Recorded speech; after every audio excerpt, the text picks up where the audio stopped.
Boa tarde, pessoal. Tudo bem com vocês? Hoje a gente vai falar sobre da continuidade da nossa matéria de filosofia, dando início à filosofia medieval. Nessa primeira aula a gente vai falar sobre Santo Agostinho e, enfim, para começar, vai ficar passando aí. Bom, antes de mais nada, é importante a gente falar um pouco sobre como era essa época que Santo Agostinho estava vivendo. E, bom, é, vocês vão ver mais essa parte nas aulas de história, mas a Europa inteira, né, sob o domínio do Império Romano, mais as áreas que elas tinham conquistado, ela estava passando da transição da fase pagã, né, que eles acreditavam nos deuses romanos, para fase cristã, que eles começaram a adotar o cristianismo como religião de Estado. E como os cristãos, primeiramente, eles eram caçados, e aí depois que teve essa transição, eles começaram a ser aceitos na sociedade, a formação desses primeiros grupos cristãos vai formar os primeiros debates que vão discutir sobre como Deus comentava sobre as questões relacionadas à ética, moral cristã, a vida após a morte, enfim. E também debatiam sobre a questão da fé e da razão, né?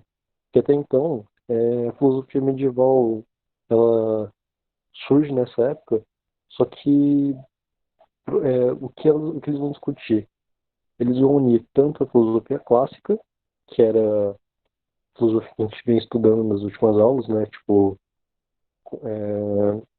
Sócrates, Platão, Aristóteles, enfim, com os ensinamentos cristãos. Então essa vai ser o começo da filosofia medieval, a união desses dois mundos.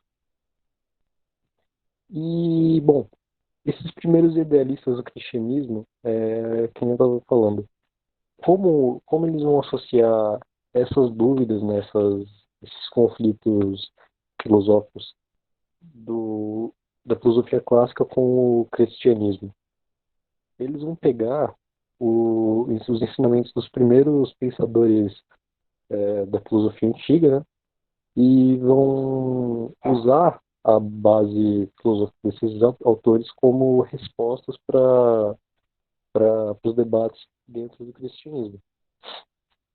E quando a gente fala desses pensadores, né, e o ato deles terem usado esse conhecimento para esse fim, a gente chama eles de possuidores de uma visão patrística do cristianismo. E o que seria essa visão patrística? Como eles são, entre aspas, os fundadores da filosofia medieval e de como esses dois mundos se relacionam, eles vão ser considerados, entre aspas, os pais da igreja. Então, daí vem o nome patrístico. Bom, o primeiro idealista que vai fazer esse processo vai ser Santo Agostinho. Então, vamos comentar um pouco sobre quem ele era. Santo Agostinho, ele era um filho de pagãos, né, que são pessoas que não acreditavam no... Pagão, geralmente, para todo o ensino de história que a gente fala sobre a era medieval, vai ser todo mundo que para a Igreja Católica não segue a mesma religião que o cristianismo segue. Ou seja, pagão europeu, quer dizer, pagão europeu você vai ter vários, né? Nórdico, romano, grego, todo mundo que não é cristão, pagão africano, pagão asiático e assim por diante. Então ele vai nascer no norte da África, ele vai ser descendente de pagãos berberes, que era um povo que habitava por ali, só que a mãe dele vai ser cristã. Então, nesse primeiro momento, apesar de ele também ser cristão, ele não vai seguir a fundo todos os dogmas e todos os ensinamentos que a igreja propusir.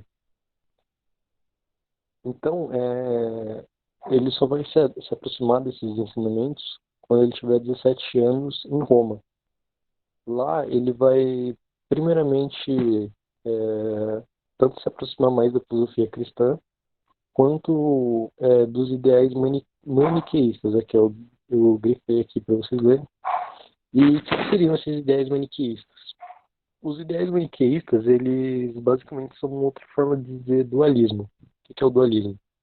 Ele vai separar toda questão presente no mundo em duas visões.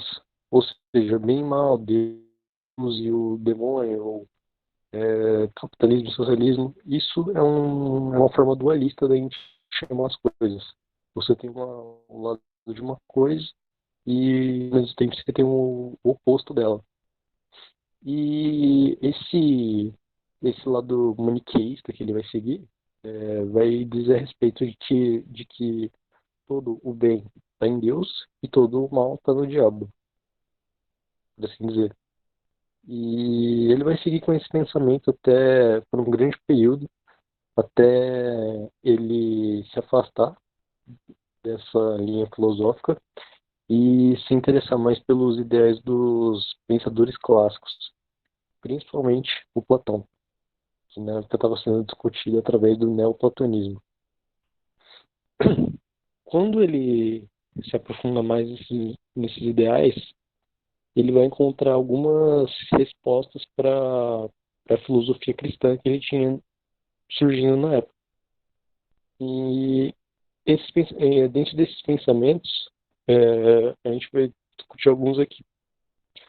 Primeiro é que, como a moral que ele tinha antes de se adaptar ao platonismo era o maniqueísmo, né, o lado dualista que eu tinha falado para vocês, a primeira questão para ele vai ser que tanto a ética quanto a moral de uma pessoa tem que se libertar dos conceitos de bem e mal. Ou seja, para ele, o que aconteceu era o seguinte: não existia bem e mal, mas sim bem e ausência de bem. E esse conceito específico de existir um conceito e não o oposto dele, mas sim a ausência dele, vai ser bem estudado em várias outras questões filosóficas que a gente vai ver mais para frente. Por exemplo, a ordem no universo e a ausência de ordem no universo também pode ser interpretada como uma questão de bem e mal. É, ou então, por exemplo, bom, a gente vai vendo mais pra frente, mas esse primeiro exemplo que eu falei para vocês também era debatido nesse contexto de debate sobre a filosofia cristã. Outro conceito, aqui já mais puxado para o maniqueísmo também, era que o livre-arbítrio que Deus dava ao criar o humano permitia que esse humano se distanciasse ou se aproximasse de Deus. E para Santo Agostinho, ele se aproximando de Deus, ele também ia se aproximar da bondade e da verdade, e se afastando dele, ele ia se afastar da verdade divina, e por conta disso também se aproximar da ausência do bem. E por fim, aí já é um conceito mais platonista, de que a busca pela verdade não deveria começar em preceitos religiosos, né, por si só, mas sim da pessoa se analisando, encontrando essa verdade dentro dela, e essa verdade que ela encontraria dentro dela seria a razão dessa pessoa, que por si só seria capaz de explicar a fé.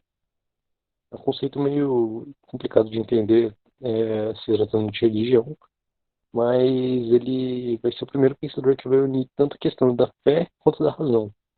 Que a razão só pode ser explicada, quer dizer, a fé só pode ser explicada pela razão, e a razão só existe para explicar a fé. Então é um conceito que a igreja mais para frente vai se apropriar, e a gente vai ver como que ela vai utilizar esses conceitos dentro dos seus ensinamentos. E, bom, basicamente o que eu falei agora, né? É que a igreja vai pegar mais pra frente. Mais pra frente eu digo porque esse pensador ele é de 350, ali, 400 depois de Cristo. E a igreja vai se formar ali mais ou menos em 1100 depois de Cristo. Então tem uma diferença de 700 anos, mais ou menos. Mas vai ser o tempo suficiente para esses debates acontecerem, né? E ter a propagação mais forte assim, do cristianismo ali na Europa, que era a área onde a igreja se fundou e basicamente se firmou no mundo. E não só esse conceito da dualidade do bem e do mal, quanto de outro conceito de característica mais espiritual, vão ser tanto adaptados quanto utilizados pela igreja nessa época. Bom, pessoal, a primeira aula de filosofia medieval foi isso. Na próxima aula a gente vai falar sobre São Tomás de Aquino. E é isso, espero que tenham gostado. E até a próxima semana. Fui.